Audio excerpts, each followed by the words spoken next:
Centro Bíblico Pastoral María de Magdala.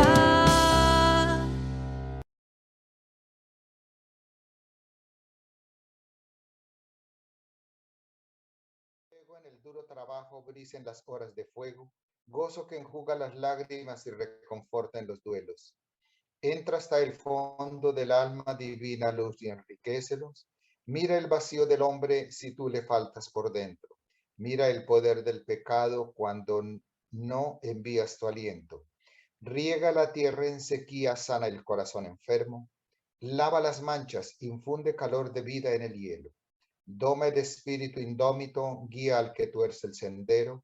Reparte tus 7 dones según la fe de tus siervos. Por tu bondad y tu gracia, dale al esfuerzo su mérito. Salva al que busca salvarse y danos tu gozo eterno. Amén. Madre de la Divina Gracia, ruega por nosotros. San Pablo Apóstol, patrono de los cursillos de cristiandad, ruega por nosotros. San José, patrono universal de la Iglesia, ruega por nosotros. Que todo lo que hagamos esta noche sea para la gloria del Padre, la gloria del Hijo, la gloria del Espíritu Santo y utilidad de los cursillos de cristiandad en todo el mundo. Así sea. Mis hermanos y hermanas, un cordial saludo de parte del Comité Ejecutivo Nacional. Hoy es lunes de Biblia, entonces estamos acá para escuchar a nuestros muy queridos profesores, la hermana Ana Francisca y Fray William. Bueno, veo que ya estamos 18 personas en sala y bueno, quería de entrada, con el permiso de la hermana Ana Francisca y del monseñor, mostrarles, ahí sí se nota, esta es la Biblia de Nácar Colunga, la tenía aquí en esta casa, es del año, es la primera edición de la BAC, ¿no? Porque fui a comprarla en Verbo Divino de letra grande, vale 200,000 pesos, no tiene aparato crítico, no, el que la tenga no la vaya a regalar excepto a mí. Bueno, entonces, Nácar Colunga, la mejor traducción del hebreo y el griego al castellano. Y que conste que es dominica, ¿no? Bueno, buenas noches, padre. Es la primera traducción católica, hecha de las lenguas bíblicas al español.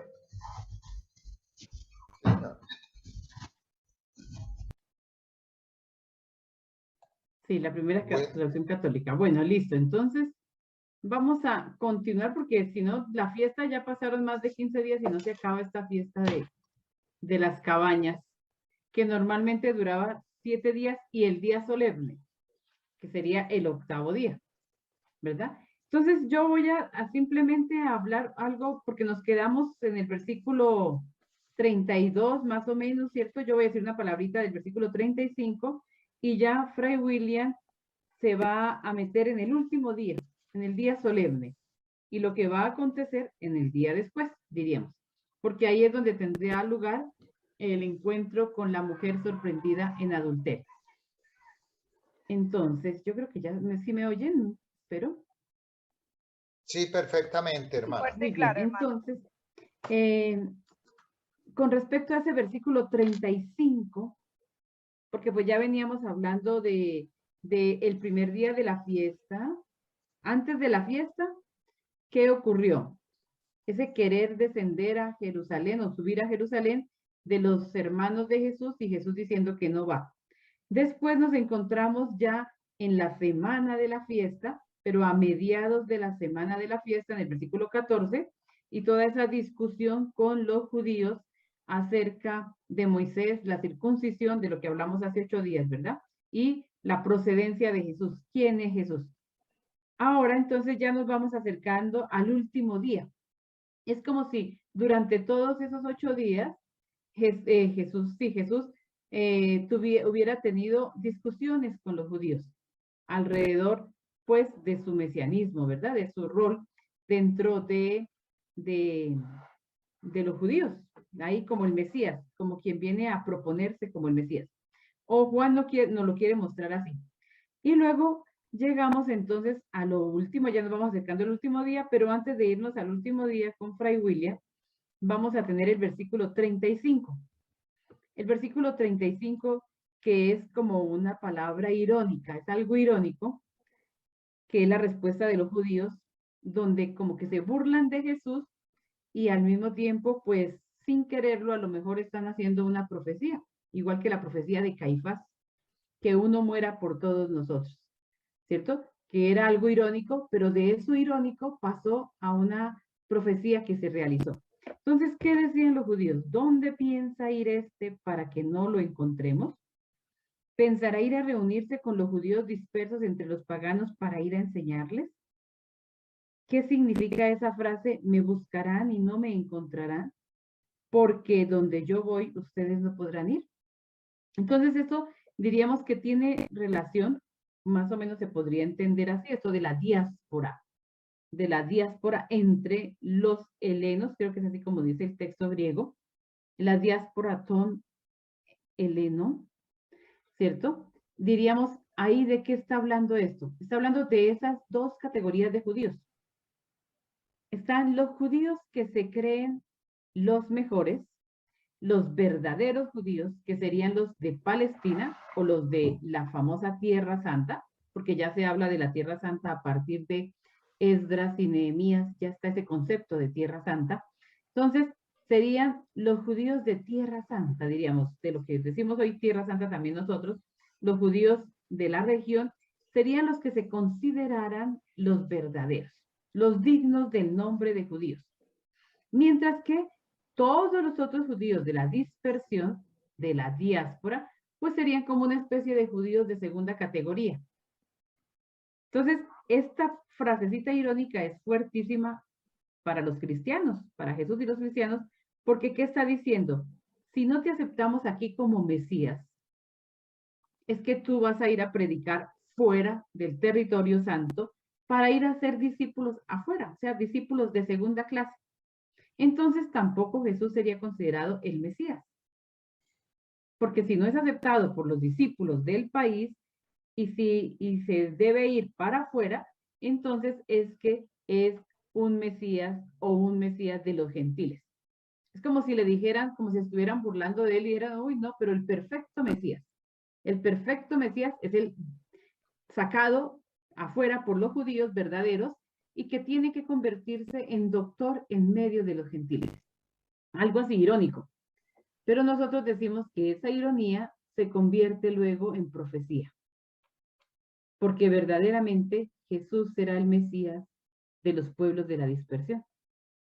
Y también de muchos judíos que se convierten. Nosotros conocemos la historia de la iglesia y cómo la iglesia se desarrolla de manera particular con los judíos de la dispersión. ¿Cierto? En medio de los judíos de la dispersión y de los otros que no son judíos, pero que habitan también donde habitan los judíos de la dispersión. Entonces, aquí diríamos, hay una profecía, ¿sí? Hay una profecía. La profecía de lo que será el cristianismo después.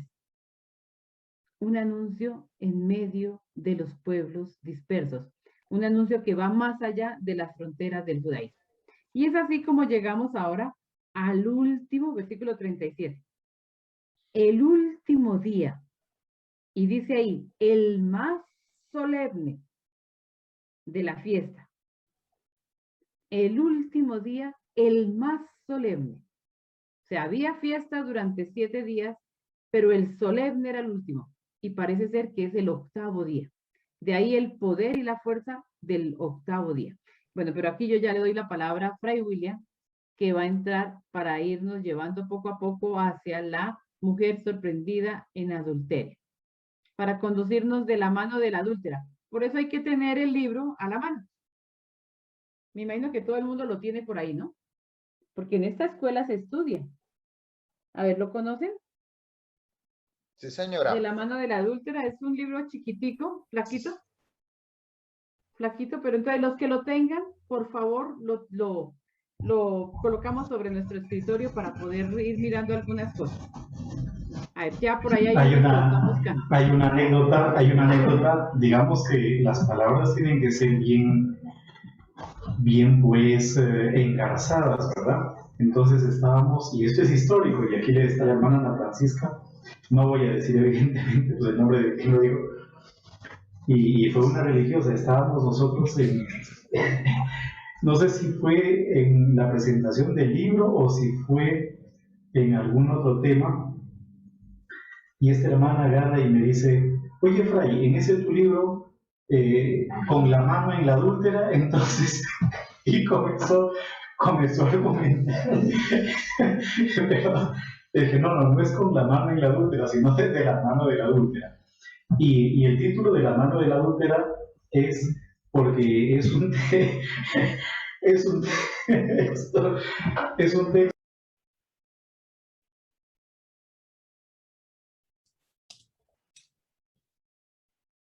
Martina tiene audio. ¿Le apagaron el audio o usted lo apagó? Pues yo no lo apagué. Seguramente me censuraron los de cursillos de cristiandad. Entonces, para los que tengan el libro, mejor yo no voy a decir esas cosas que pueden herir castos oídos. A partir de inocencias también y dañar inocentes. Entonces, a partir de la página 402, esa risa de Luis Alberto es una risa muy viciosa. A partir de la página 412, solamente como para tomar algunos puntitos, pues como ya se darán cuenta ustedes, y trataré también de explicarles algunas cosas cuando lleguemos propiamente dicho a la historia. El libro que fue en realidad mi tesis para el doctorado, después ya convertirse en formato de libro, intenta abarcar toda la problemática en torno a esos 12 versículos, solamente a 12 versículos. Incluso trataré, por ejemplo, de hablarles sobre la carátula del libro. También la carátula del libro pues es muy importante en realidad, ya lo veremos en su momento. O sea, la carátula del libro es un argumento interesantísimo, pero eso ya lo veremos en su momento. Entonces, vamos a tratar de leer comentando, de hacer una lectura comentada de lo que se encuentra a partir de la página 412.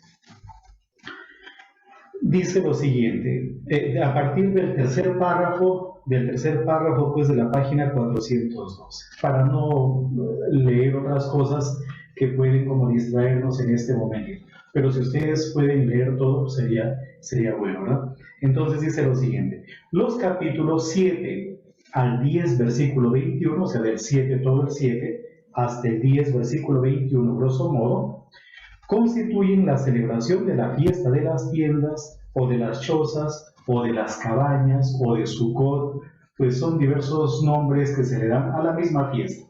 Y todas son sinónimas en realidad, todos son sinónimos. Llamada también fiesta de la cosecha, conforme a lo estipulado en Éxodo 23:16, aunque también aparece una mención en Éxodo 34:22. Entonces, ahí tienen ustedes en el libro del Éxodo una especie como de fundamentación bíblica de la fiesta de las tiendas. Y también, pues, en las notas al pie de página tienen más referencia bibliográfica. Y luego continúa diciendo pues, este texto que estamos leyendo. La celebración venía efectuada en el séptimo mes del año. En el séptimo mes del año, es decir, en el mes de Tisrei. Y para saber un poco cuál es el séptimo mes del año, o a qué equivaldría, por ejemplo, ese mes de Tisrei, podemos ver nuestro calendario en este librito. No sé si Ana Francisca también lo tiene por allí, ella que es pues experta. Equivale más o menos a los meses de septiembre-octubre de nosotros. Los meses de septiembre-octubre, ¿ya? Más o menos en esa época, y como aparece en la página 13 de este libro, sería entre los días 15 al 23 de septiembre-octubre, es decir, del mes de Tishrei. Estamos dentro, hablando desde el punto de vista estacionario, estamos dentro del otoño, es una fiesta otoñal. Por eso es la época también en que se comienzan pues a cosechar algunos productos y a prepararse evidentemente para el invierno. Es una preparación para la época o para el periodo de invierno. Y también, como ya se darán cuenta ustedes, pues eso significa de que las celebraciones como tal van a verse un poco más limitadas, como es comprensible por el asunto estacionario. Entonces dice lo siguiente: la celebración venía efectuada en el 7º mes del año, Tishrei, desde el día 15 hasta el día 22 o 23, no hay una especie como de consenso, y tenemos aquí una referencia al libro de Levítico, capítulo 23, en los versículos 34 y 39, donde se da también información sobre esa fiesta, a la que ya no vamos a hacer más mención, pues porque con mi hermana han estado en las sesiones anteriores abordando ampliamente esta festividad.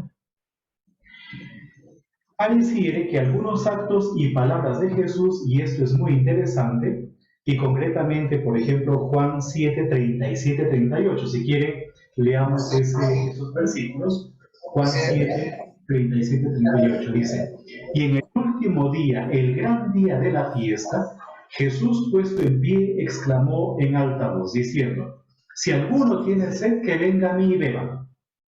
Eso dice Juan 7, 37. Y el 38 dice: el que cree en mí, como ha dicho la Escritura, de lo más profundo de su ser brotarán ríos de agua. Ahí tenemos unas palabras de Jesús. Pero, es para decirle a Vicente que se puede apagar el micrófono. Chente. A Vicente Vargas. Ya, eso. Muchas gracias. Entonces, volviendo nuevamente pues a lo que les estaba comentando, no sé por qué hoy día no puedo ver, como en las sesiones anteriores, todo un mosaico de los participantes. Solamente veo tres imágenes.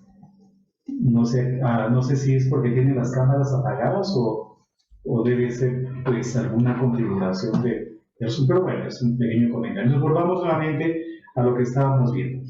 Entonces, fíjense que en los versículos 37 y 38 tenemos unas palabras de Jesús, pero también podríamos leer, si quieren ustedes, en el 8:12, en el capítulo 8 y versículo 12. Y ustedes dirán: ¿y por qué nos saltamos? Pues ahí hay un gran problema, como ya lo veremos en su momento. Nos miren lo que dice en el 8:12. Jesús les habló otra vez diciendo: yo soy la luz del mundo. El que me sigue no andará en tinieblas, sino que tendrá la luz de la vida. Y fíjense que tenemos dos elementos. Por un lado, en los versículos 37 y 38, una alusión al agua, y en el versículo 8:12 tenemos una alusión a la luz, o al fuego también, pero sobre todo a la luz, como ya lo veremos en su momento. Entonces, volvamos nuevamente a la página 413 del libro.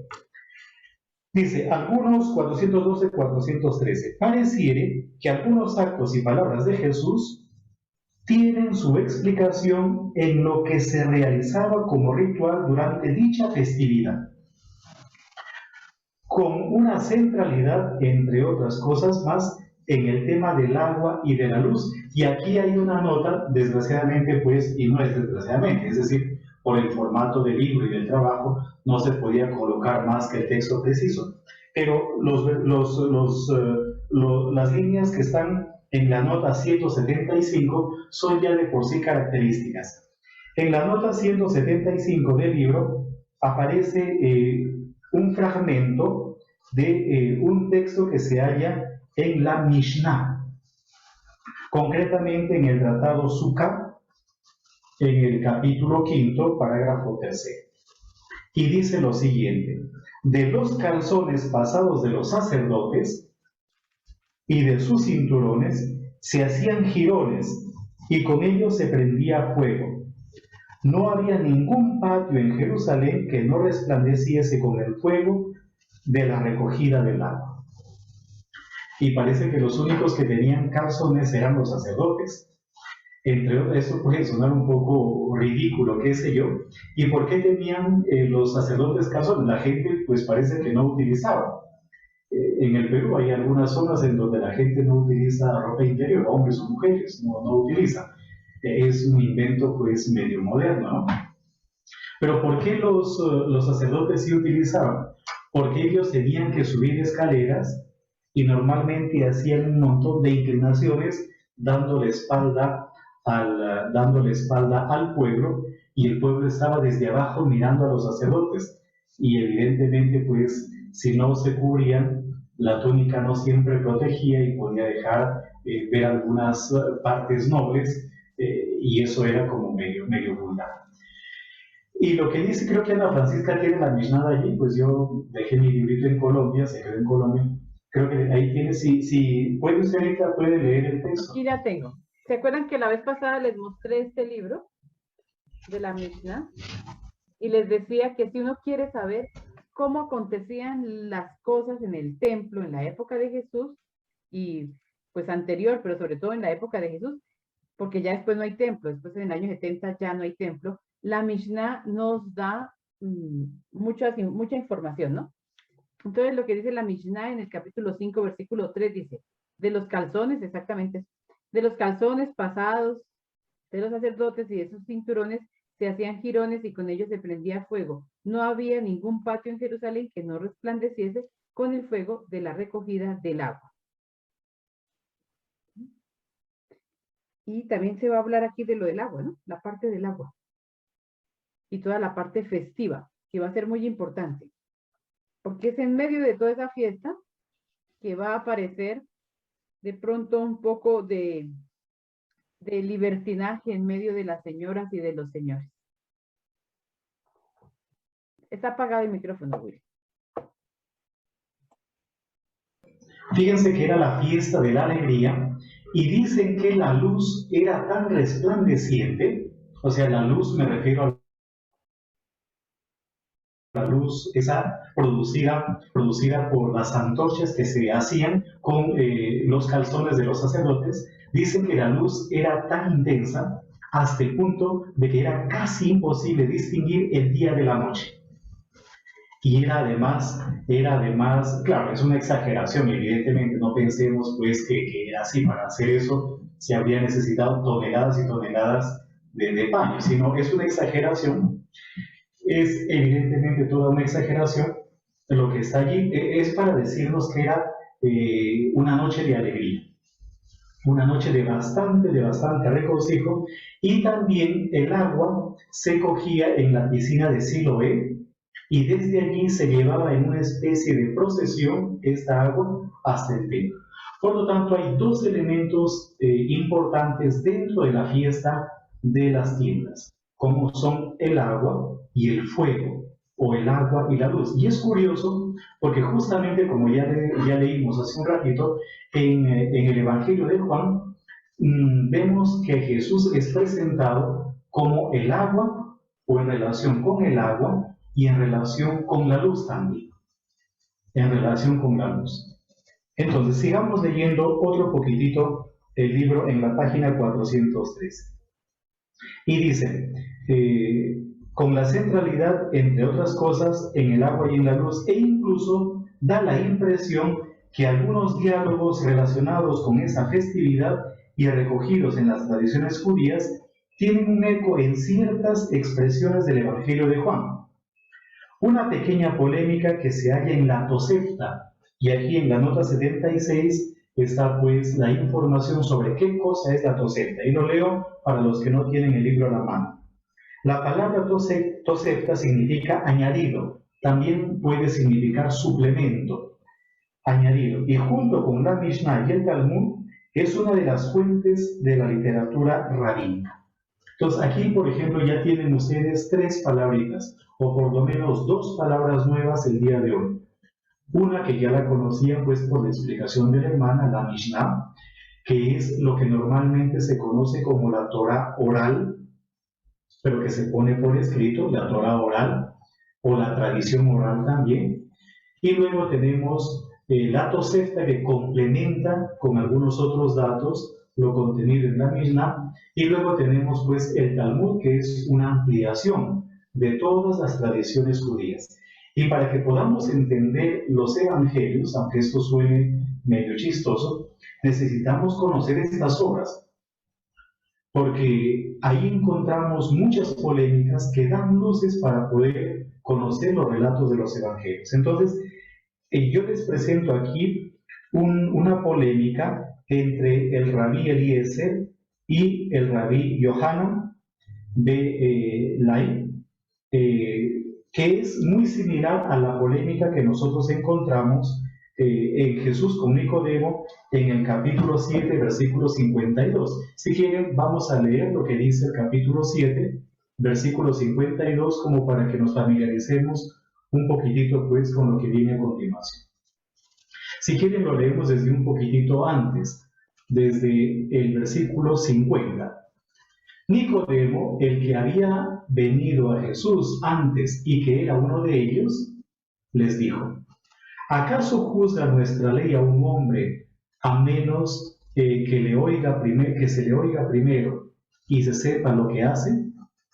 Respondieron y le dijeron: ¿es que tú también eres de Galilea? Investiga y verás que ningún profeta surge de Galilea. Aunque creo que sí, ya después la hermana puede clarificarnos un poquito. Creo que sí hay un profeta que viene de Galilea, no recuerdo en este momento cuál es, pero hay uno que sí es de Galilea, por lo que da a entender es que los interlocutores de Gamaliel no están del todo familiarizados con la escritura. Pero volvamos nuevamente al librito de la mano de la adúltera, ahora sí leyendo lo que nos presenta la Tosefta. El rabí Eliezer estaba reclinado en la suca, es decir, en la choza. Estaba reclinado dentro de la choza. Ya la hermana nos ha dicho cómo se construye la choza, las dimensiones y todo lo demás. Pues bien, el rabí Eliezer estaba reclinado dentro de la suca de su choza, en la suca de Yohanan ben Lai en Cesarea. El sol brillaba en la suca. Él le dijo: ¿qué dice la ley sobre extender una manta encima? La hermana nos dijo que no tenía techo, ¿se acuerdan ustedes? Para poder contemplar las estrellas, porque eso recordaba el periodo en el desierto. Él le respondió: tú no has tenido una sola tribu en Israel que no ha producido un profeta. El sol brillaba a mediodía, el sol brillaba a media luz, en la azúcar. Él le dijo: ¿qué dice la ley sobre extender una manta encima? Él le respondió: tú no has tenido una simple tribu en Israel que no produjo un juez. Las tribus de Judá y Benjamín produjeron reyes bajo la instrucción de los profetas. El sol ahora brilló en dirección de los pies de Rabí Eliezer. Él, Yohanan ben Lai, tomó una manta y la extendió sobre el azúcar, y Rabí Eliezer descubrió sus pies y tomó su camino. ¿No? Entonces, es simplemente para mostrar cómo, por ejemplo, en la época o en el momento pues, de la fiesta de las tiendas de Sukkot, también habían este tipo de discusiones. Y algo similar, una discusión un poquito similar, encontramos en los versículos 50 al 52 de Juan, curiosamente. O sea, fíjense cómo la literatura judía en este caso nos da luces también para entender cómo el autor o los autores del Evangelio de Juan de verdad que estaban familiarizados con la fiesta y con tradiciones judías. Si ustedes leen la literatura judía van a encontrar muchas cosas simpaticísimas para poder clarificar los relatos evangélicos. Continúo con la lectura del libro de la mano de la adúltera. Volviendo al relato, lo que la perícopa presenta sucede supuestamente un día después de la celebración de la fiesta. Es hasta cierto punto lógico, pues normalmente en el último día de la celebración, la misma que durante toda la semana había estado marcada por el regocijo, y ahí les presento yo algunos textos también, que había estado marcada por el regocijo, que duraba hasta el anochecer, y aquí les presento en la página 100, en la nota, perdón, 179, el siguiente texto tomado de la Mishnah. Les leo esa nota que es muy, muy interesante. Los piadosos y los hombres de acción danzaban delante de ellos teniendo antorchas encendidas en sus manos y recitaban delante de ellos canciones y loas. Los levitas con arpas, liras, címbalos, trompetas y otros numerosos instrumentos musicales estaban en las 15 gradas por las que se baja al atrio de Israel, al atrio de las mujeres, y que corresponden a los 15 cantos graduales del salterio. 2 sacerdotes estaban de pie junto a la puerta superior que desciende del atrio de Israel al atrio de las mujeres, teniendo 2 trompetas en las manos. Cuando cantaba el gallo, sonaba el cuerno con un tono sostenido, luego clamorosamente y a continuación de nuevo con un tono sostenido. Esa es una especie de descripción de lo que y de cómo se hacía la fiesta, en la fiesta y la fiesta. También, por ejemplo, aunque esto lo abordo en el libro también, pero más adelante, simplemente, o mejor eso no les comparto ahorita para no complicarles, para no confundirles mucho. Entonces, volvamos nuevamente al relato, a la lectura del texto, página 403 en el último párrafo. Es hasta cierto punto lógico, pues normalmente en el último día de la celebración, la misma que durante toda la semana había estado marcada por el regocijo, que duraba hasta el amanecer, podía tranquilamente haberse cometido algún tipo de desenfreno. Tal vez este pudo haber sido uno de los motivos para que la perícopa haya sido insertada en este lugar. Entonces, aquí me voy a detener en lo que a la lectura del libro se refiere, que es simplemente pues, el punto de partida, y vamos a coger el texto como tal, el texto del Evangelio de Juan, como para ir comentando. Entonces, dice lo siguiente. Lo leo nuevamente a partir del versículo 37. Y en el último día, el gran día de la fiesta, o el día solemne de la fiesta, ya saben ustedes en cuántos días duraba y por qué se hace alusión también al último día de la fiesta, Jesús puesto en pie exclamó en alta voz diciendo: si alguno tiene sed, que venga a mí y beba, porque era la fiesta, como ya les he comentado, también del agua. Había procesiones llevando agua desde la piscina de Siloé hasta el templo de Jerusalén. Y habían también antorchas y luces y fiesta y regocijo y todo lo demás. Y luego dice: el que cree en mí, como ha dicho la Escritura, de lo más profundo de su ser brotarán ríos de agua viva. Pero él decía esto del Espíritu, que los que habían creído en él habían de recibir por el Espíritu, porque el Espíritu no había sido dado todavía, pues Jesús aún no había sido glorificado. Entonces da a entender de que todo esto es obra o producto de la Pascua. Todo esto será un acontecimiento pascual. Y podríamos decir de que probablemente el autor está sustituyendo ese rito judío de la recogida del agua y de la procesión del agua ahora por el insuflo del Espíritu, por la donación o por la entrega del Espíritu, algo que vendrá evidentemente pues después del acontecimiento pascual. Llegamos al 7:40, al versículo 40 del capítulo 7. Entonces, algunos de la multitud, cuando oyeron estas palabras, decían: verdaderamente este es el profeta, ¿no? Algo que ya también hemos visto en los relatos anteriores. Siempre hay algunos que terminan reconociendo a Jesús. Y curiosamente, las autoridades o los que tendrían supuestamente la posibilidad de reconocerlo, no lo hacen. Entonces, algunos decían: verdaderamente este es el profeta. Otros decían: es que el Cristo, este es el Cristo, ¿no? Entonces, para unos es el profeta y para otros es el Mesías. Ahí tenemos algo así como profesiones de fe también, si quieren ustedes. Y continúa pues el texto.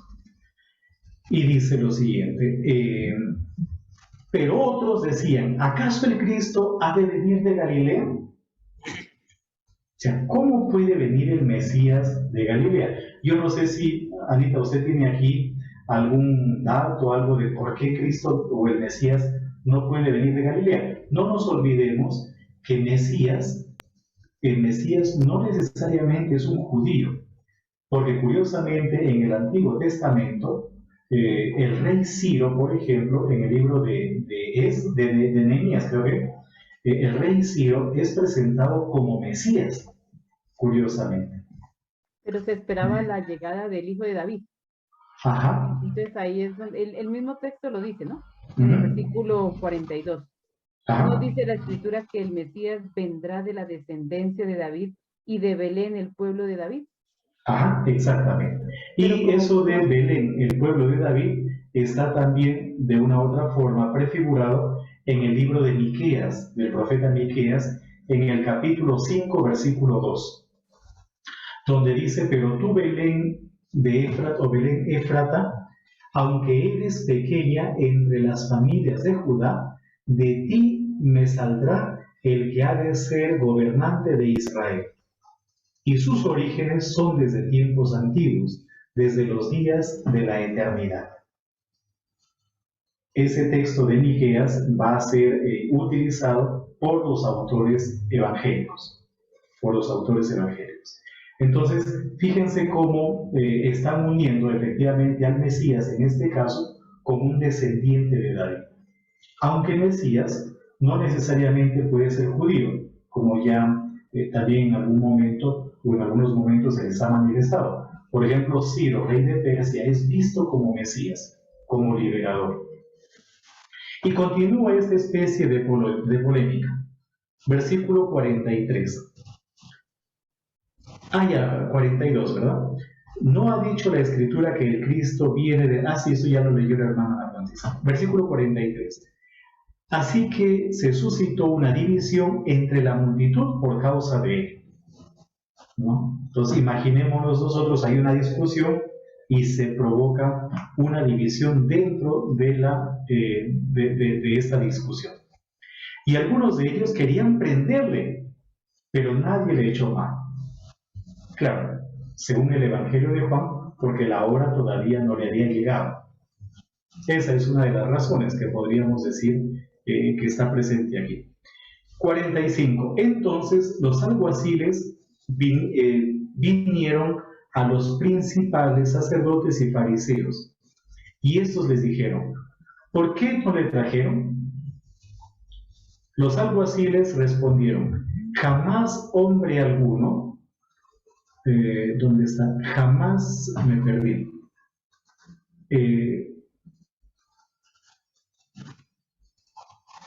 46. Jamás hombre alguno ha hablado como este hombre habla.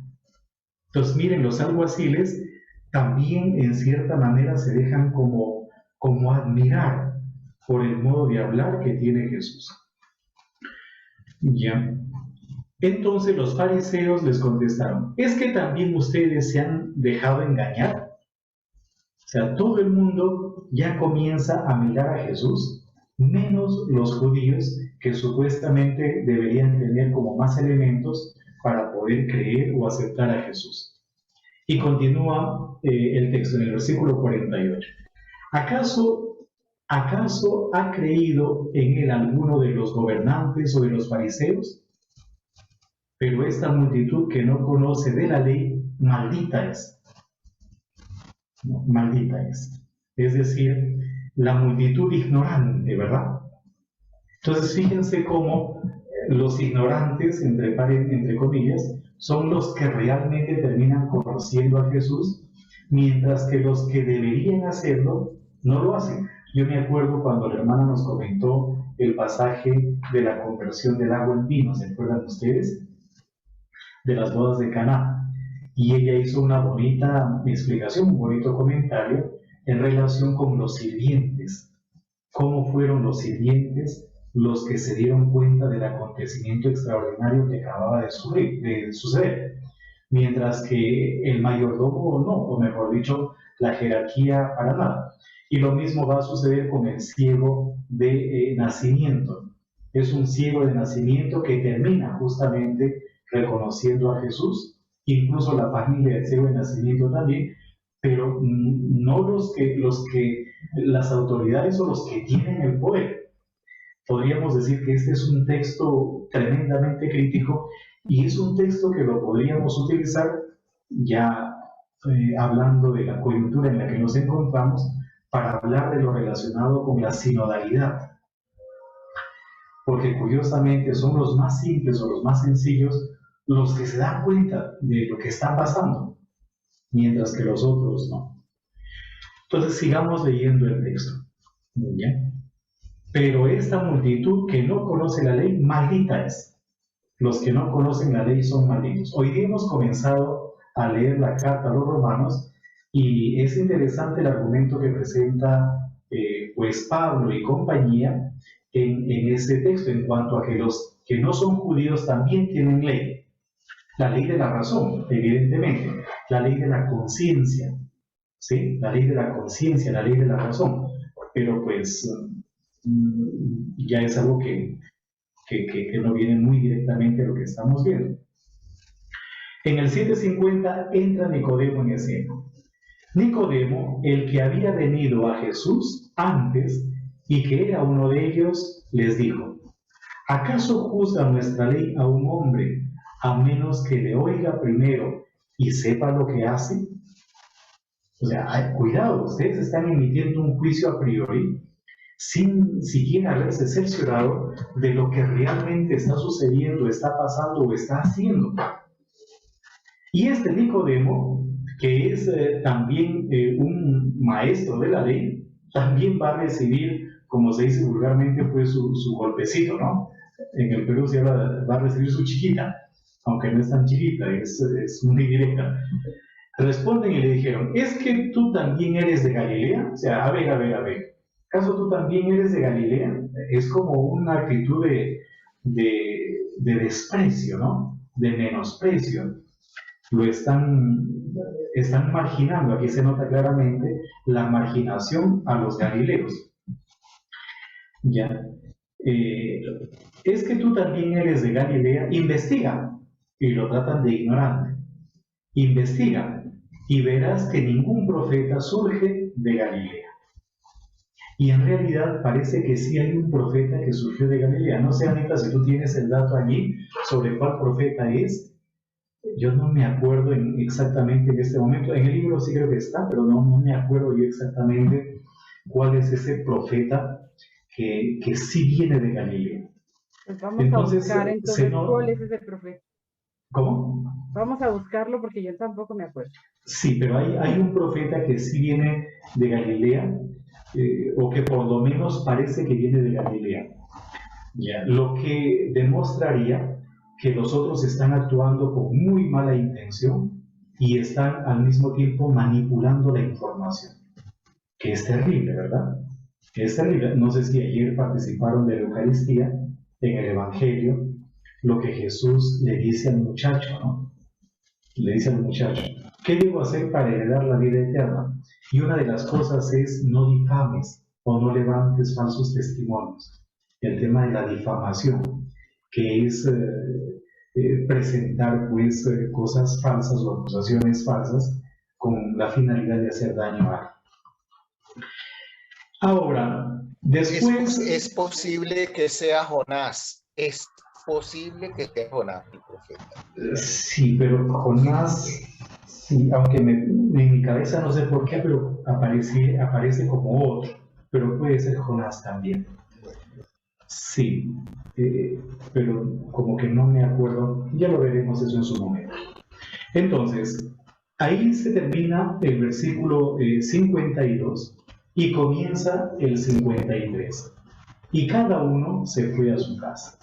¿Ya? Y cada uno se fue a su casa. Entramos en el capítulo... ¿Cuál? Nahum. Creo que por ahí va la cosa. Creo que Fue Pues de profeta pronto, menor pero originario de Nahum no dice Galilea que nada de escribió esto. el libro de Nahum, uno de los libros del Antiguo Testamento. sí, creo que puede ser él, sí. Sí. Entonces, lo que se ve en el versículo 52 es una especie de menosprecio a este Nicodemo, una especie de menosprecio, y al mismo tiempo la obsesión por condenar a Jesús, incluso sin siquiera tener argumentos bien precisos, ¿no? Más o menos por ahí va la cosa. Entonces, viene el relato de la mujer sorprendida en adulterio, que comienza este relato en el capítulo 7, versículo 53, y se acaba en el capítulo 8, versículo 11. En el 8, versículo 11. Aparentemente, Fray sí, William, Luis Alberto, sí, es que en esa narrativa de la adúltera, pues sí, el Schocker y sus autores y los duros en esto dicen que eso no es joánico, ¿no? Que no es joánico, y dan una serie de razones de vocabulario, de conexión interna y todas esas cosas. Pero si nosotros, mire, de lo que la hermana nos explicó, y yo lo acabo de apuntar acá, dice, donde dice adúltera, apunté y dije, carnaval, desenfreno en Sucot. Pues después es posible que dentro del Sucot, del gran carnaval, pues los chicos y las chicas, pues se les rebotaran las hormonas, y obviamente pues esta dama pues era una de tantas, y bueno, y pues a ver, entonces desde ahí sí encaja, desde ese criterio del desenfreno que se daba dentro del Sukkot, sí encaja exactamente ahí cuando se está hablando del Sukkot. Es una percepción mía, ¿no? Pues yo a ver, usted acaba de dar la respuesta. Usted acaba de dar la respuesta, y la respuesta es encaja, o fue encajada, O lo encajaron. o lo encajaron. La pregunta es de si la historia formaba o no formaba parte del relato. O sea, la pregunta es diferente. De por qué la historia está ahí, porque algún tipo de encaje debió tener. O sea, alguna razón para que encaje debe existir. Entonces, pero eso le también encajó muy bien, pero le encajó muy bien. Sí, eso también les vamos a explicar ahorita, ¿ya? Entonces, ahorita vamos a meternos, nos vamos a meter en un asunto un poco particular. Si no les queda claro, nos lo dicen. Yo voy a tratar de resumir las 648 páginas del libro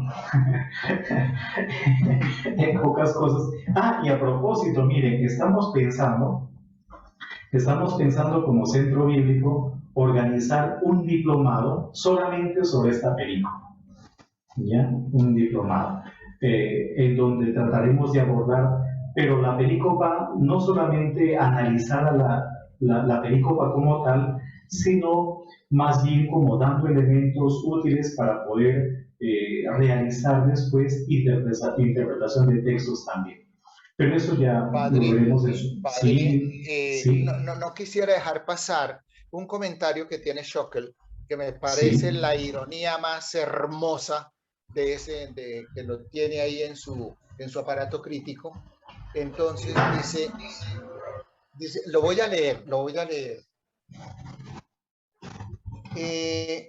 La narración nos recuerda que todos tenemos techo de cristal. O sea que, mejor dicho, más claro no canta un gallo, ¿no? Todos tenemos techo de cristal, y cualquier pedradita nos vuelve pedacitos. Quería anotar esa expresión de Schockel, es muy afortunada. Sí.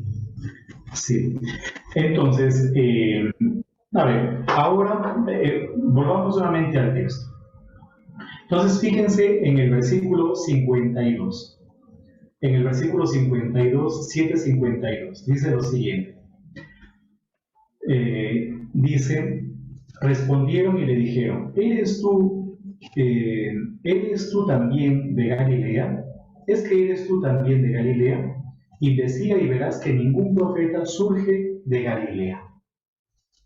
Entonces, vamos a dejar el 753, porque aparentemente el 753 nos dice que estos que estaban discutiendo con Nicodemo incluso, y Nicodemo mismo pues, se habría ido a su casa, o se habría ido a su choza, qué sé yo. Pero no es así. Entonces vamos a dejar, olvidémonos desde el 753 hasta el 8:11, nos vamos a olvidar por el momento. Y vamos a coger el texto en el capítulo 8, versículo 12. Jesús les habló otra vez diciendo: yo soy la luz del mundo. El que me sigue no andará en tinieblas, sino que tendrá la luz de la vida. En el 37, ¿se acuerdan? 37 al 38, Él nos habló del agua. Ahora nos habla del otro elemento. El otro elemento es el elemento de la luz.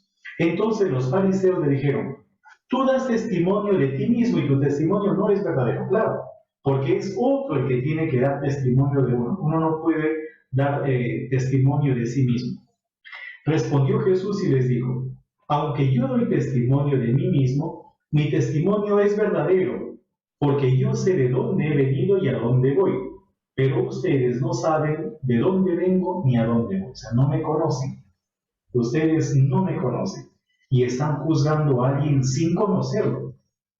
Exactamente como Nicodemo había estado hablando. Ustedes juzgan según la carne, yo no juzgo a nadie.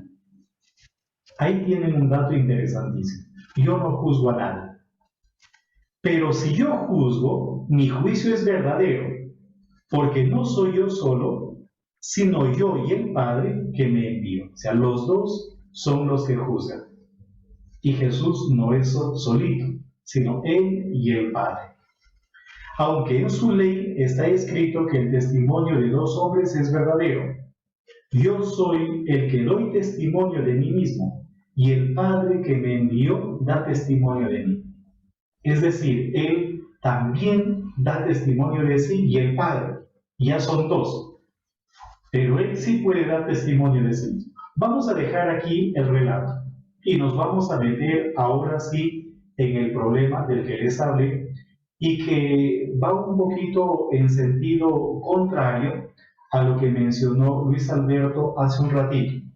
Aunque lo que mencionó Luis Alberto hace un ratito permite entender otras cosas.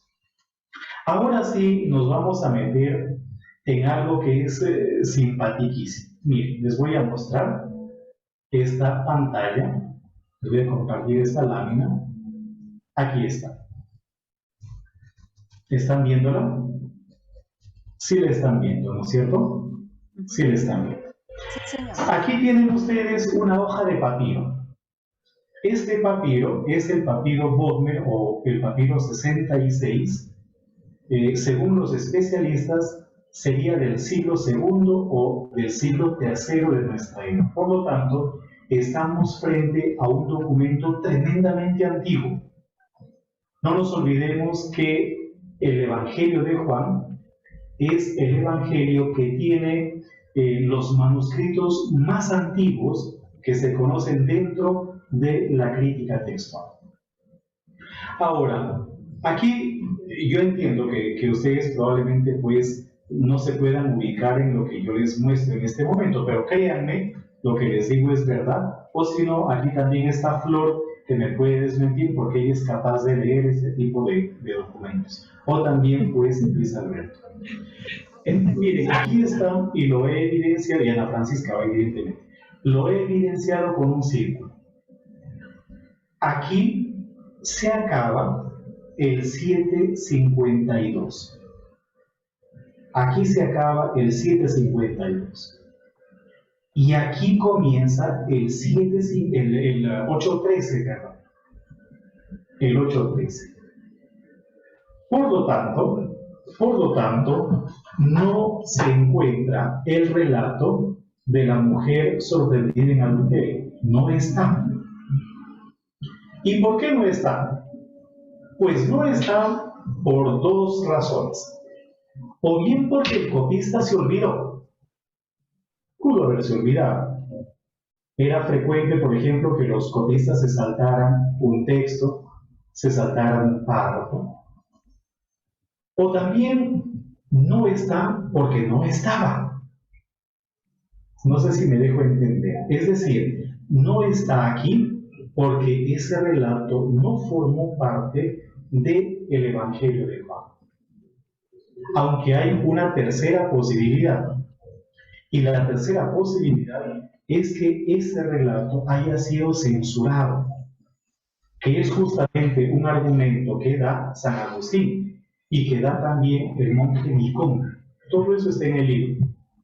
¿Qué dice San Agustín? San Agustín, cuando hace un comentario al Evangelio de Juan, San Agustín dice lo siguiente: este relato fue sacado a insistencia de los maridos celosos, que pensaban que sus mujeres, más o menos lo dice así, que pensaban que sus mujeres, leyendo ese relato, en donde Jesús perdonaba con facilidad el adulterio, se vieran tentadas pues a volverse adúlteras. Total, como dicen en Colombia, el que peca y ora y paga. Pero en este caso, pues Jesús no condena el adulterio, entonces, pues yo le soy infiel a mi marido y luego ya Dios me perdona y se acabó el asunto. Y por ese motivo habrían sacado el texto del Evangelio de Juan. Ese es el argumento de San Agustín. El monje Nicón, que después va a influir en unos documentos también griegos y armenios, pues dice exactamente lo mismo, aunque parece que detrás está el argumento de San Agustín. San Jerónimo dice una cosa diferente. San Jerónimo dice que ese relato en algunos documentos, y sobre todo buenos documentos, sí se encuentra. Lo que da a entender que en otros documentos no se encuentra la historia. Y aquí tenemos un claro ejemplo, es decir, este es el papiro 66 del siglo II-III, en donde efectivamente se aprecia que después de 752 viene 8.13. Aquí literalmente en griego dice palin un auto Jesús el alesen. No, perdón.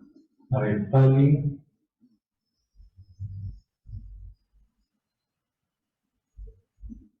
A ver, sí, aquí dice palin de nuevo, ¿no es cierto? De nuevo.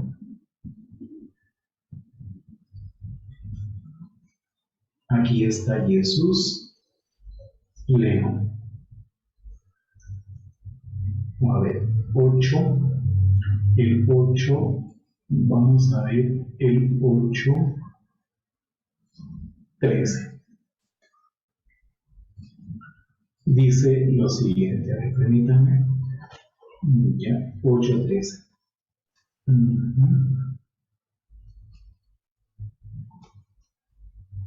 8.12, perdón, 8.12, ¿no es cierto? Dice, Palinum autois elales en jo Jesús leo. De nuevo, pues, a ellos habló el Jesús diciendo, literalmente dice así eso. Palinum autois, ya, elales en jo Jesús leo. Ahora, hay un dato interesante, y es que si se dan cuenta ustedes, no hay signos de puntuación y no hay separación entre palabra y palabra, sino que todas las letras de las palabras se escriben juntas y mantienen también un determinado número de letras. Sin embargo, llama la atención este puntito y hay un espacio acá. ¿Qué fue lo que sucedió? ¿El amanuense conoció la historia? ¿No la conoció? ¿Por qué metió ese punto? Es simplemente una pregunta. Pero bueno, hemos visto un papiro que podría ser un error del escriba, podría tratarse pues de una equivocación, se quedó dormido, se olvidó, qué sé yo. O él decidió no copiarlo también, qué sé yo. Pero cuando ya tenemos otro papiro, en este caso el papiro 75 del siglo III, descubrimos exactamente el mismo problema. Y ese problema se ve más o menos por aquí, en esta zona. Más o menos por acá está el problema. Padre, Sí. esos papiros Ajá. se les somete a la prueba de carbono 14 Sí. para ver la antigüedad. Exactamente. Sí, para ver la sí. antigüedad. Y Sí. normalmente esos papiros los tienen bibliotecas privadas. Sí, totalmente de Los acuerdo. compran a precios, bueno, astronómicos. Sí. Y bueno, entonces, esa fue una de las primeras dificultades que encontré yo en el Novum Testamentum Grece, ¿no? Que está en alemán y lo entenderán los alemanes, pero gracias al inglés puede uno estar presente ahí. Entonces, me llama poderosamente la atención el hecho que son papiros que la ciencia los avala en su edad. Pero mi pregunta va ya a esto. ¿La edad del papiro genera también su autenticidad? No, porque pueden haber, por ejemplo, papiros muy antiguos que no tienen una gran importancia y pueden haber papiros tardíos que son mucho más importantes.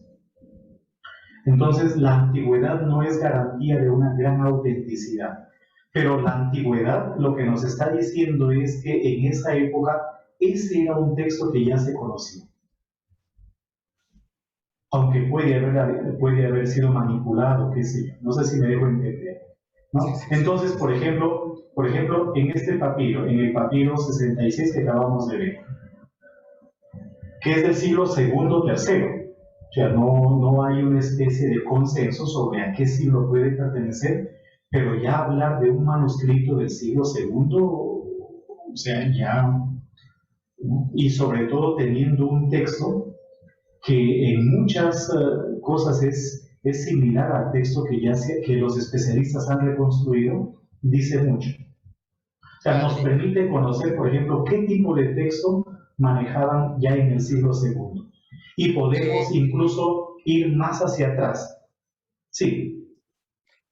Pues para la sala, ¿no? No con criterio de erudición, pero sí yo creo que con un criterio de formación por el nivel que tiene el curso. Los papiros son prácticamente como 5.000 y pico, pero los códices, tanto el Códice Vaticano y el Códice Sinaítico, esos realmente la importancia que tienen, dígame padre, esos dos códices son los que hacen que nosotros no dudemos de lo que se consigna en las Biblias. No. ¿Por qué motivo no? Porque aparece aquí el recurso a la ciencia. Entonces, lo que usted habla, por ejemplo, lo que usted mencionó hace poquito, el Novum Testamentum Grece, que es hay varias ediciones, ¿verdad? No solamente ediciones, no, hay varias obras, quiero decir, críticas. Por ejemplo, el Novum Testamentum Grece, yo lo tengo aquí, lo tengo en griego y en latín. Este texto, por ejemplo, es un texto científico, es un texto útil para el estudio y es un texto reconstruido. ¿Y reconstruido de dónde? De los diversos códices, de los miles de códices que, como usted mencionó, se conservan. Se conservan en monasterios, se conservan en universidades, se conservan en museos, se conservan también en coleccionistas privados, en manos de coleccionistas privados. Entonces son miles de manuscritos. Y este texto, este Novum Testamentum Grece, es una hipótesis, tampoco es un texto exacto. Es una hipótesis de utilidad para los traductores. Y en algunos casos, por ejemplo, el Códice Sinaítico o el Vaticano, al que alude usted, ¿por qué se llama Sinaítico para algunos, no? Porque lo encontraron en el monasterio Santa Catarina del Sinaí. Lo encontró un protestante Tischendorf y lo robó, prácticamente se lo robó, ya no lo devolvió. ¿Por qué se llama Vaticano? Pues porque está en la Biblioteca del Vaticano, en la Biblioteca Vaticana, por eso se llama Vaticano. Es propiedad del Vaticano. Esos son manuscritos, sí, muy referenciales, pero por ejemplo, cuando uno lee la reconstrucción que los especialistas han hecho aquí, por momentos siguen a esos manuscritos, pero en otros momentos siguen a otros textos, porque hay criterios. Yo les voy a decir de una forma muy sencillita algunos criterios, de una forma muy sencilla. Ustedes tienen dos textos. Un texto es confuso y el otro texto es claro, es decir, ustedes tienen dos redacciones sobre lo mismo. Pero una redacción, por ejemplo, en un manuscrito del Evangelio de Mateo, por poner un ejemplo, se dice entonces Jesús tropezándose con agua se cayó. Y en el otro texto, en otro manuscrito dice, entonces Jesús tropezándose con una piedra se cayó. Estoy inventándome, ¿no? Estoy inventando. ¿Cuál de los dos textos, por ejemplo, será más auténtico? ¿El que dice que Jesús se tropezó con agua o el que dice que Jesús se tropezó con una piedra? De la piedra. ¿Sí?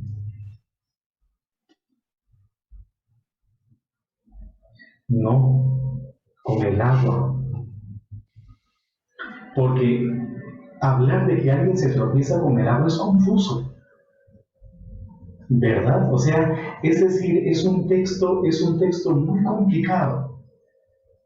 Entonces, probablemente el texto más antiguo sea el que dice que Jesús se tropezó con agua. Y después, un copista posterior corrigió ese texto y colocó en lugar de agua una piedra. Lo volvió más lógico. Entonces, cuando ustedes tienen dos textos y un texto es más confuso o más ilógico y otro texto es más claro o más lógico, el más antiguo probablemente sea el más confuso o el más ilógico. Otro ejemplo más. Ustedes tienen dos textos. Uno es más cortito y otro es más largo. ¿Cuál será más antiguo? El corto. El corto. ¿Por qué motivo? Porque la tendencia es siempre a ampliar la información. Entonces, este trabajo que está aquí en esta obra es un trabajo monumental. Porque los especialistas se leen miles de manuscritos y van comparando miles de manuscritos. Y van reconstruyendo, yo les he mencionado solo dos de los diversos criterios que hay, y van reconstruyendo el texto con estos criterios. Con estos criterios. En ese sentido, en algunas ocasiones, el texto sinaítico y vaticano, pues sí, tiene autoridad, en otros no. Hay papiros que son más autorizados que el Vaticano y el Sinaí. Probablemente esto sea medio confuso para la gran mayoría.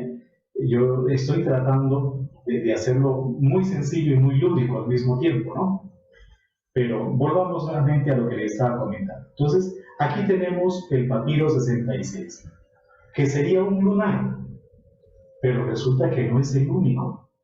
Porque tenemos otro papiro, el papiro 75, que es del siglo III, que tiene exactamente el mismo problema que el papiro 66 que ya hemos visto. Bueno, es un asunto de los papiros. Pues resulta, y aquí viene lo que mencionaba Luis Alberto, que el códice sinaítico tiene exactamente el mismo problema.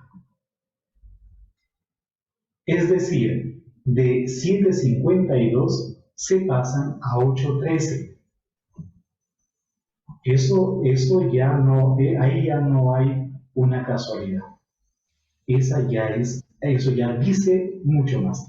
Pero no solamente eso, no solamente el sinaítico, el mismo Vaticano El Códice Vaticano tiene exactamente el mismo problema que los anteriores. Bueno, pero no, es que pero no, porque tenemos otro manuscrito, el Códice Washington, de los siglos IV y V. ¿Por qué se llama Washington? Pues porque está en la librería, en la biblioteca, perdón, en Washington, en Estados Unidos. Por eso se le llama el Códice Washington, porque está en Washington. Tiene exactamente el mismo problema. Y luego tenemos, por ejemplo, un texto ya del siglo IV, V, en donde sí aparece la historia. Ahí está la historia. Y luego ya tenemos este manuscrito, es el que aparece. Ese manuscrito me hizo llorar a mí de alegría. Después les puedo contar esa anécdota, aunque también está en el libro, ¿no? Esa foto que les muestro ahí es lo que constituye la carátula del libro. Después les voy a traducir eso que está aquí, dentro de este sitio. Después les voy a traducir. Pero, por ejemplo, en este manuscrito minúsculo del siglo XI ya aparece la historia. Aquí tenemos un dato interesantísimo. Este es el Códice Redigeranus del siglo VII, pero está en latín. Y curiosamente, el texto no contenía la historia. El texto no contenía la historia. Fíjense, aquí está un tipo de letra y un amanuense diferente lo copió como si fuese una nota mágica, pero ya en latín. ¡Qué belleza! Ahora, estas fotos están en el libro, ¿eh? Si quieren ustedes, miren en el libro a partir de la página número 609. Los que tienen el libro. Todas estas fotos están ahí y evidentemente pues el estudio de estos manuscritos está también dentro del capítulo 1 del libro. O sea, todo el estudio, la explicación, la traducción, la transcripción de los manuscritos está en el capítulo 1 del libro. Muy bien. Entonces, aquí ya tenemos una especie de certeza. ¿Cuál es esa certeza? La certeza es la siguiente, que el relato no formó parte del Evangelio de Juan. Pero a lo mejor argumentamos como dijo Luis Alberto. No, pero puede que en otros manuscritos sí, están, pero son más tardíos. Son más tardíos. No son antiguos como los que estamos viendo. Son más tardíos. Pero hay otro problema. ¿Cuál es el otro problema? Para los que tienen el libro, yo evidentemente pues lo voy a leer y les voy a decir. Para los que no tienen el libro, en el índice, vamos a ver el índice, cojan si quieren el libro, ¿ya? Y les voy a decir exactamente la página o las páginas o los temas. Por ejemplo, a partir de la página número 70, estoy en el índice en la página 18, ¿no? En la página 18, pero a partir de la página 70, dice diversas ubicaciones dentro de los evangelios para el relato. Ahora, este relato de la mujer sorprendida en adulterio, es decir, todo el texto de 7:53 a 8:11, ¿dónde se encuentra en otros manuscritos? Por ejemplo, en algunos manuscritos aparece después de 8:12. En algunos manuscritos. Después de 8:12. Después, en otros manuscritos, aparece después de el final, o al final, mejor dicho, del Evangelio de Juan. Al final, después del capítulo 21 del Evangelio de Juan, aparece el relato. Todo enterito, es decir, de 7:53 a 8:11. ¿Dónde más aparece el relato? Luego de Juan 7:36. Después de Juan 7:36. Entonces, Juan 7:36. 7:38 sería lo que constituye 7:53. Y así sucesivamente, ¿verdad? Aunque en esa época pues no había ni capítulos ni versículos. Pero digamos que el relato se encuentra también en algunos manuscritos después de Juan 7:36. En otros manuscritos, todo el relato se encuentra después de Juan 8:20. Después de Juan 8:20. En otros manuscritos, después de Juan 8:14. Esto ya nos dice mucho. Yo les voy a decir en un ratito la conclusión. Pero, curiosamente, no solamente se encuentra en el Evangelio de Juan, sino que en algunos manuscritos se encuentra después del Evangelio en el Evangelio de Lucas, después del 21:38. En pocas palabras, este relato también ha formado parte o forma parte del Evangelio de Lucas en algunos manuscritos.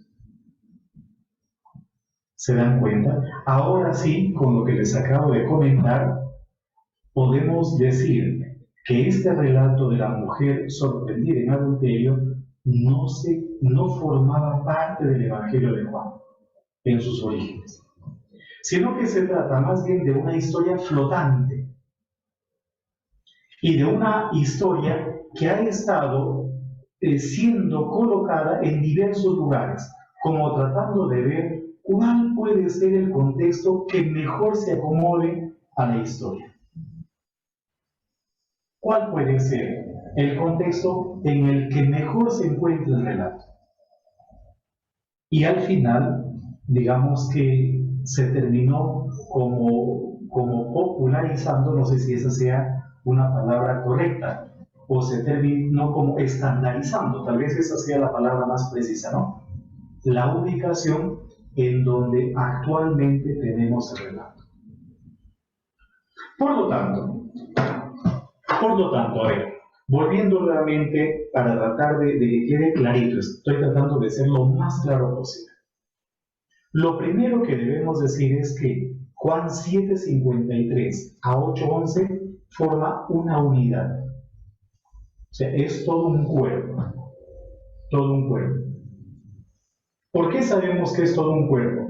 Porque todo entero, todo ese relato entero, ha estado en distintos lugares del Evangelio de Juan y en distintos lugares también del Evangelio de Lucas. Yo les mencioné solamente uno, después del 21, Lucas 21:38, pero también, por ejemplo, al final del Evangelio de Lucas también se encuentra ese relato. Eso significa de que estuvieron buscando cuál puede ser el mejor contexto para poder engarzar la historia. Entonces, a ver, vamos a ir como concluyendo, o sea, llegando a conclusiones, bases o puntos para encima de esos, pues, poder construir, para sobre ellos construir. Lo primero que nos debe quedar claro es que la historia no formó parte del Evangelio de Juan.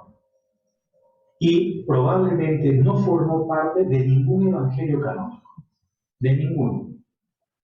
Por lo tanto, estamos frente a un relato que no tiene un origen canónico, sino extracanónico. Esa es una primera conclusión. Una segunda conclusión: ese relato se convirtió en un relato flotante. Y los amanuenses comenzaron a ver en dónde encajaba mejor, hasta que al final el relato terminó encajando mejor, parece, dentro del contexto en el que actualmente lo tenemos.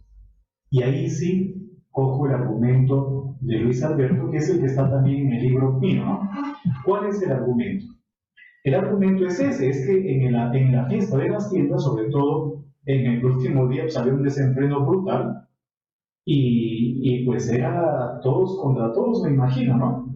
Y se podría prestar pues para muchas cosas de ese tipo, Entonces, seguramente los amanuenses se dieron cuenta de que ese podría ser un buen contexto para el relato y por eso lo colocaron allí. Entre otras cosas, porque dentro de ese capítulo no hay como una historia. Dentro de esa narración no hay como una historia como sí se aprecia, por ejemplo, en otras narraciones. Y eso también lo explico un poco más en el libro. Hasta acá, para poder seguir adelante con la explicación. ¿Se ha entendido lo que les he compartido? ¿Tienen alguna pregunta, algún comentario? ¿Va quedando claro lo que les voy diciendo? Sí, padre. Es decir, que Sí. no hallaban dónde ponerlo. Sí. Ahora la pregunta es otra. ¿Y de dónde viene la historia? ¿De dónde viene la historia? ¿Y por qué rescataron esta historia? ¿Por qué la rescataron? Ahora, yo les he comentado el argumento que da San Agustín, que también aparece después en el monje Nicón. Todo eso está en el libro, San Agustín dice que esta historia sí se encontraba en el Evangelio, claro que estaba ahí, pero que los maridos celosos presionaron para que lo saquen, para que sus mujeres no se vieran tentadas, pues, a este tipo de cosas, Pero, y eso conversábamos con mi director de tesis, pero San Agustín es un pastor, él no es un biblista, él no es un exégeta.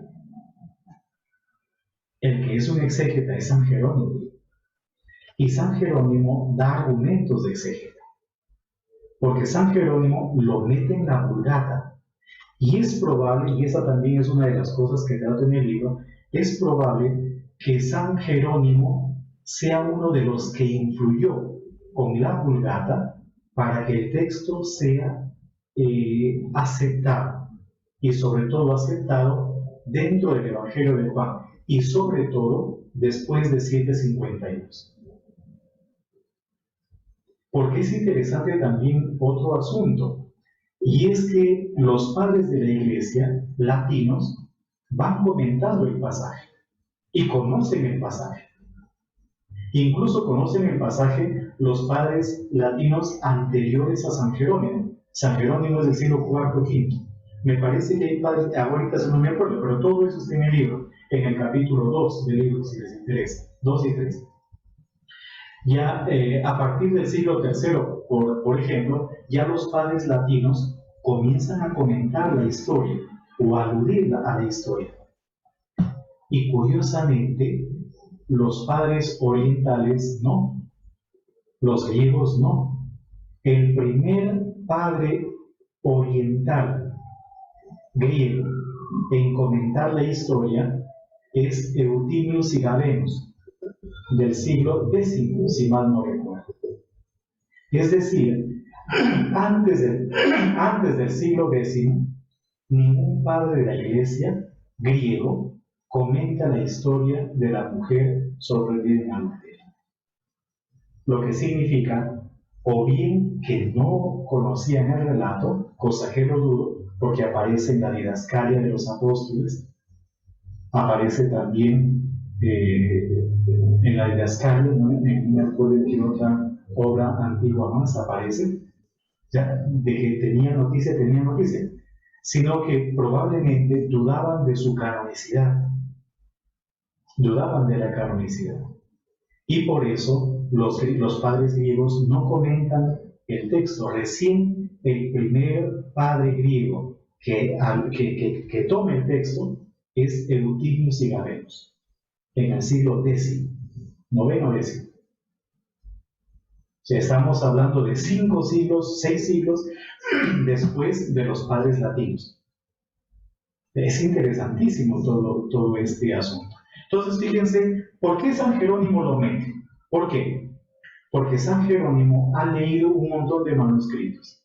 Y él da un argumento de exégeta diferente a San Agustín. El argumento de Jerónimo es que sí se encuentra en los manuscritos y en los buenos manuscritos, por eso yo lo meto. Ese es un argumento de exégeta. El de San Agustín es un argumento de pastor, que no quiere complicarse la vida, y es una explicación pues más fácil, ¿no? Y medio piadosa también, y medio moralizante, ¿verdad? Pero la pregunta es, ¿y de dónde viene la historia? Porque ya sabemos que forma una unidad, desde el 753 hasta el 811. ¿De dónde viene la historia? Pues simplemente para terminar ya por hoy, les voy a leer lo que dice este cuadrito. ¿Ya? Lo que dice este cuadrito. Entonces, miren lo que nosotros tenemos. Primero, aquí tenemos pues esta señalización. Miren aquí. El texto no está señalizado. No está. El texto no está señalizado. Y aquí esto comienza a ser señalizado, comienza y continúa en el otro manuscrito también. Bueno, no aparece, pero acá, hasta acá. Y curiosamente, aquí termina la historia de la mujer adúltera. Comienza aquí, con este signo, aquí comienza, aquí, y termina aquí. Y aquí tenemos también una nota marginal. Todas estas notas son traducidas en el libro. Entonces, les voy a leer esto que es simpaticísimo y con esto terminamos, y esta es simplemente pues una provocación para la otra semana. Miren este símbolo aquí y lo manda para acá. Es como nuestras notas al pie de página, ¿no? Pero en este caso pues es una nota marginal. Aquí esto. Y acá lo manda para acá. Y aquí viene esta nota. Si ustedes comparan el tipo de letra en negro, o sea, del texto, con esto es diferente. Eso significa que esta nota fue hecha por alguien que leyó el manuscrito, no por el mismo amante. El tipo de letra es diferente. Entonces, ¿qué cosa es lo que dice aquí? Dice lo siguiente. ¿Ya? Dice, to, kefa, y hay una raya debajo. Esa raya debajo es signo de abreviación. Es una abreviatura. No ha copiado toda la palabra, sino simplemente es una abreviación. ¿Abreviación de qué palabra? De kefalaion. Kefalaion. ¿Qué significa? Que significa pues el texto, o que significa encabezado también. Todo eso significa. Kefale en griego es cabeza, ¿no es cierto? To kefalaion tuto. Tuto es el pronombre. Esto, ¿no es cierto? Es decir, el texto este, y aquí viene el artículo, ton, ka, que es también con una raya, que está también con una raya arriba, signo de abreviación, de kata. Entonces, to kefalaion tuto, kata, aquí viene algo interesante. Zoman. La zeta, la omega, la mi, la alfa, la mi. Y el acento circunflejo. To, kata, zoman, acá. Ewange, y arriba está la lambda de evangelion. Hasta acá, perdón. Hasta acá. Ewange, arriba la lambda, signo de que esta palabra también está abreviada. Y dice evangelio. ¿Ya? Evangelio. Y aquí viene el verbo eimi, en tercera persona singular del nivel presente, ¿no? Esti. ¿Ya? Entonces, literalmente dice lo siguiente. Tokefalaion tuto ton katafoman evangelion esti. El texto este del según Tomás evangelio, o del evangelio según Tomás, es. Usted tiene fuente apócrifa. Tiene fuente apócrifa. Por lo tanto, Por lo tanto, el que hizo esta nota tenía conocimiento de que este relato venía del Evangelio de Tomás. Y ahí viene otra pregunta. ¿Y cuál es el Evangelio de Tomás? ¿Cuál es el Evangelio? Evidentemente no es el Evangelio de Tomás gnóstico encontrado en Nahamari, que está en el blog del Centro Bíblico. O sea, ahí está el texto del Evangelio de Tomás, si quieren ver. No, ahí no aparece este relato por ningún lado. Pero el autor, o mejor dicho, el estudioso o el amanuense que hizo esta nota, él está afirmando que este relato viene del Evangelio de Tomás. Viene del Evangelio de Tomás. Ahora, les cuento, como para que ya nos despidamos, pues, la historia de estos manuscritos, de estas fotos. Estas fotos son mías de mi propiedad. Y disculpen que hable así, esto suena feo, pero ya se van a dar cuenta ustedes de por qué les comento. Entonces, yo estaba estudiando en Jerusalén, estábamos en la escuela bíblica, y de verdad que uno cuando estudia, uno se vuelve obsesivo, uno es obsesivo. Ya de por sí uno es obsesivo, pero pues ahí se vuelve un poco más obsesivo. Y encontré un dato en un libro que hablaba del manuscrito minúsculo 1006, que es del siglo XI, que se encuentra en el monte Athos, en Grecia, en el monte Athos. Y a la biblioteca de la escuela bíblica llegaba el monseñor Aristarcos. No sé si pues, estará vivo o no. Y era muy buena gente, llegaba todos los días y él trabajaba con una monja ortodoxa, biblista, pero la monja esta era francesa, pero ya se había hecho monja y trabajaba, y no sé qué tipo de trabajos estaban haciendo, y él tenía ya un puesto en la biblioteca de la escuela bíblica, tenía su puesto, ¿no? A cada uno de nosotros nos asignaban una mesa en la biblioteca. Y cuando yo me enteré de esto, yo hablé con el obispo, ¿no? Pues él hablaba francés, entonces nos comunicamos en francés, y le dije: Monseñor, quiero pedirle un favor. Y tengo información de que en el monasterio Laura, ¿cómo era? El monasterio Iberón,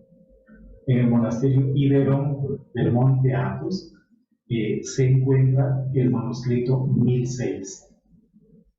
Yo necesito las fotos de donde está el texto de la mujer adulta. Concretamente, y le di pues la cita, todo. Entonces él escribió una carta, que creo que la tengo todavía en mis archivos, ¿dónde la tendré? Él escribió una carta al abad, me imagino, pues, del monasterio, y lo mandó. Y pasaban los días, y pasaban las semanas, y ya yo dije: eso ya es puro cuento, ¿no? O sea, y de ahí no me van a mandar nada. Y un día, yo ya había perdido completamente la esperanza. Yo dije: no, eso ya es un asunto diferente, eso no, pues ya, es algo que no se pudo hacer. Y un día vi el casillero. Cada uno de nosotros tenía pues en el comedor un casillero en donde le depositaban la correspondencia, y voy a mi casillero y encontré un sobre, y estaba en griego, ¿no? Y ahí decía Monte Athos y mi nombre. Entonces agarré el sobre, y adentro del sobre había un CD. Entonces ahí mismo destapé el sobre, abrí el sobre y saqué el CD. No había ninguna nota, no había absolutamente nada sobre el CD. Entonces me fui a la computadora, metí el CD en la computadora, y en el CD solamente habían estas dos fotos, esta y esta, nada más. Ni una nota, ni una nada, y las fotos tal cual. Y ese día yo me sentí, no se imaginan ustedes, pues no sé cómo qué comparar, ¿no? O sea, era como un sueño y tener estos manuscritos, y en ese momento dije, el día en que se publique este trabajo va a formar parte de la carta. Va a formar parte de la carta. Entonces sí, es algo que a mí me emociona, probablemente para otros pues sea una foto que pase desapercibida, qué sé yo, pero a mí me emociona y yo digo, sí, es mía la foto, pues bueno, para algunos probablemente esto sea algo insignificante, qué sé yo, algo que no tiene mucho peso, pero a mí sí me emociona, Y esta es una cosa pues importantísima, porque ahí se abre todo un campo de estudio. Yo abordo evidentemente este problema dentro del libro sobre cuál es el Evangelio de Tomás, y me meto muchísimo en la literatura apócrifa y doy también una argumentación pues que está en el libro. Pero bien, yo creo que por ahora como que basta, ¿no? Gracias, padre. Muchas gracias, hermana. Realmente hoy ha sido un bocado di cardinale. Bueno, realmente para los cursillos de cristiandad es todo un honor que ustedes nos hagan sentir hambre, pero hambre grande de estos conocimientos bíblicos. Y seguramente todos los de la sala y todas las personas que ven las grabaciones, pues vamos a seguir viéndolas, estudiándolas, profundizándolas. Ese es uno de los sueños de la Vocalía Nacional de Estudio. Gracias, padre, gracias, madre, por hacer que este sueño vaya siendo realidad. Gracias, de verdad que sí. Muchas gracias. Y ahora terminemos la noche saludando a la bienaventurada madre. Dios te salve María. El padre, perdón, el padre Marco Tulio está. Padre Marco Tulio. Marta, no está. No lo está. veo. Bueno, pues después del Ave María le pedimos el favor a Fray William su bendición. Dios te salve María, llena eres de gracia. Gracias, Señor. Bendita tú eres entre las mujeres y bendito es el fruto de tu vientre, Jesús. Santa María, Madre de Dios, ruega por nosotros pecadores, ahora y en la hora de nuestra muerte. Amén. Padre, la sala le pide la bendición final. Que Dios Todopoderoso les bendiga en el nombre del Padre, del Hijo y del Espíritu Santo. Amén.